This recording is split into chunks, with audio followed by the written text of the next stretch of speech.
Полундра, ребята, добро пожаловать на корабль пиратов губной гармошки.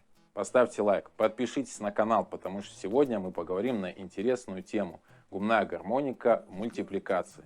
И начнем, конечно же, с отечественных мультфильмов. Говоря о советском периоде, также можно вспомнить серию короткометражек 1979 года под названием «Переменка». Мультфильмы повествуют о буднях советских школьников. Нас же интересует второй выпуск, где два друга играют перебивки между сериями «Сладкая жизнь», «Любитель автографов», «Сила слова» и «Воздушное путешествие». В серии на примере персонажей Васечкина и Пахомова показано, почему плохо врать, жадничать и хулиганить. Перебивки сопровождаются запоминающейся мелодией на блюзовой гармонике под гитарный аккомпанемент. Хотя мелодия всего лишь сыграна на 3 нотах, но она профессионально сыграна.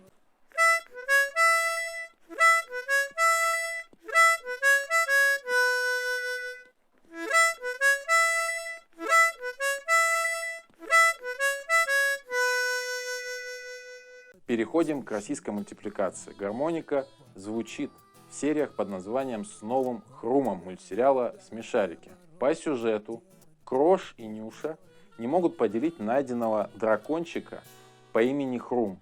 Ежик и Бараш решают их помирить, рисуют специальный календарь, чтобы каждый играл с Хрумом по очереди через день.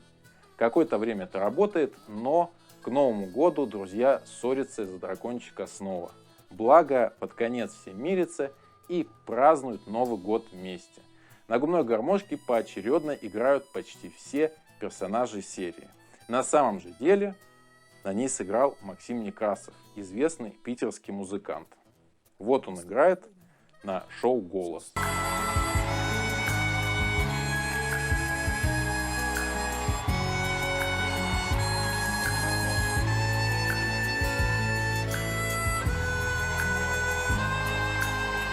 Товарищи, напишите в комментариях, в каких мультиках вы слышали, а может даже и видели карманный музыкальный инструмент. Скажем, в западной анимации губная гармошка встречается нередко. Приведем несколько примеров. В первую очередь, это, конечно же, Снус Мумрик, друг Муми-тролля, персонажа сказок известной финской писательницы Тувы Яссон. Вот Снус Мумрик в анимации «Комета в Муминленде». Сюжет мультика повествует о том, как друзья узнали о приближающейся комете, которая вызывает катаклизмы, и решили укрыться в пещере.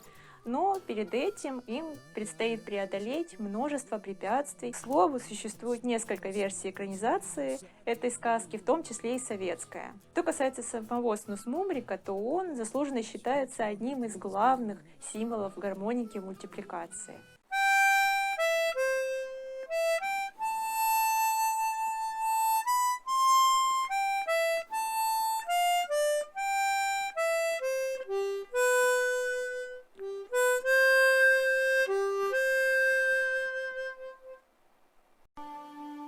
Всем доброго дня! Итак, губная гармоника у нас завоевывает потихоньку весь мир. И вот как бы мне досталось обсуждение очередного мультика под названием «Эй, Арнольд». Мультик-то я видел, не знаю, раза может быть 3 видел такого чудового подростка, с такой чудной прической, там, в кепочке посередине такой. В общем, мочит там коры, всякие разные там. То есть молодежно-развлекательный мультик. И вот мне досталась композиция именно с вот этого мультика. Попробуем ее исполнить.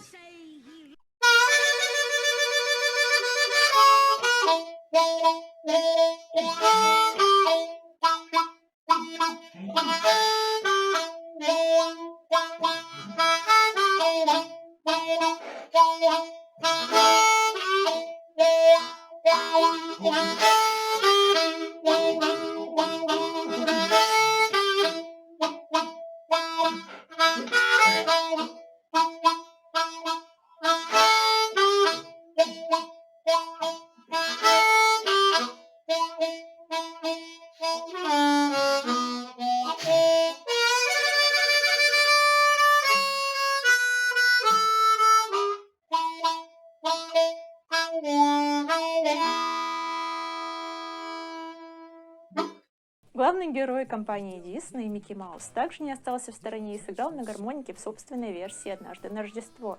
По сюжету он хочет подарить Минни золотую цепочку для часов, усердно работает, но оказывается обманут своим начальником. Между тем, Микки попадает на благотворительный концерт группы Firehouse 5, прообразом которой является реальный диснеевский джаз-бенд. Позже ему приходит в голову мысль, что он может обменять свою губную гармошку на золотую цепочку. Продавец магазина сперва не интересуется гармошкой, но меняет свое мнение, услышав, как Микки играет на ней. Вернувшись домой, Микки дарит мини-цепочку для ее часов, которую, как выясняется, она продала, чтобы купить Микки футляр для его губной гармошки. Видя, как далеко они зашли в проявлении своей любви, они все-таки решают счастливо отпраздновать Рождество.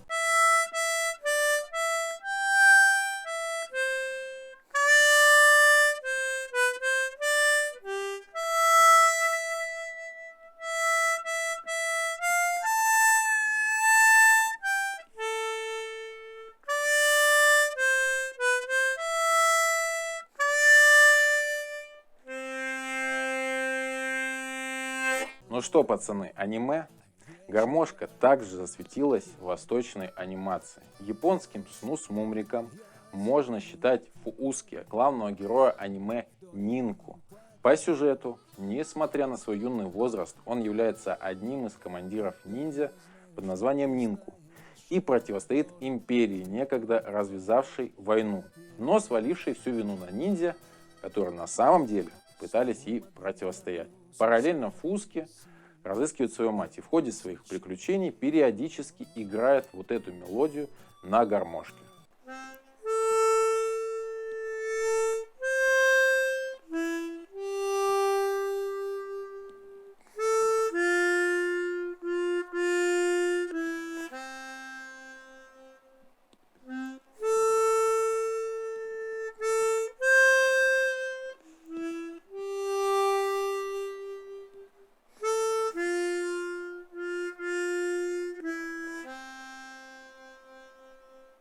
Помимо нее, музыкальный инструмент звучит на фоне в каждой из более 50 серий и является неотъемлемой частью саундтрека сериала. Жаль, что это аниме мало известно на стране и на русский язык практически не переведено. Ведь оно сильно повлияло на куда более известное произведение – Наруто. И раз уж мы его упомянули, то нельзя не сказать, что гармошку можно услышать в третьем опенинге Наруто Шиппуден в песне под названием Blue Bird.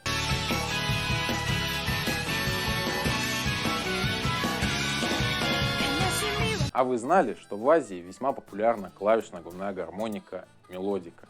Так она появляется в аниме «Твоя апрельская ложь», сюжет которого повествует про жизнь школьника-пианиста Касея, разочаровавшегося в музыке. Но все меняется, когда в один апрельский день он знакомится с Каори, красивой и своенравной скрипачкой. Яркое и уникальное выступление Каори на конкурсе скрипачей производит неизгладимое впечатление на Касея и возрождает его любовь к музыкальному инструменту. Помимо скрипки, Каори также играет на мелодике, а точнее пианике, так в том числе мелодику называют в Японии. Причем играет она на вполне себе конкретной существующей модели Yamaha P32D.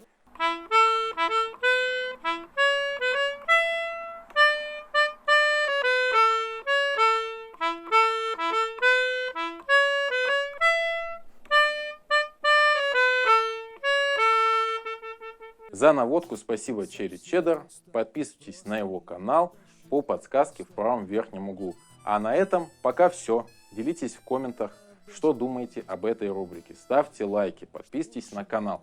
Присылайте донаты на гармошки, которые мы потом сможем разыграть в наших конкурсах. Реквизиты в описании. Попутного ветра. Пока.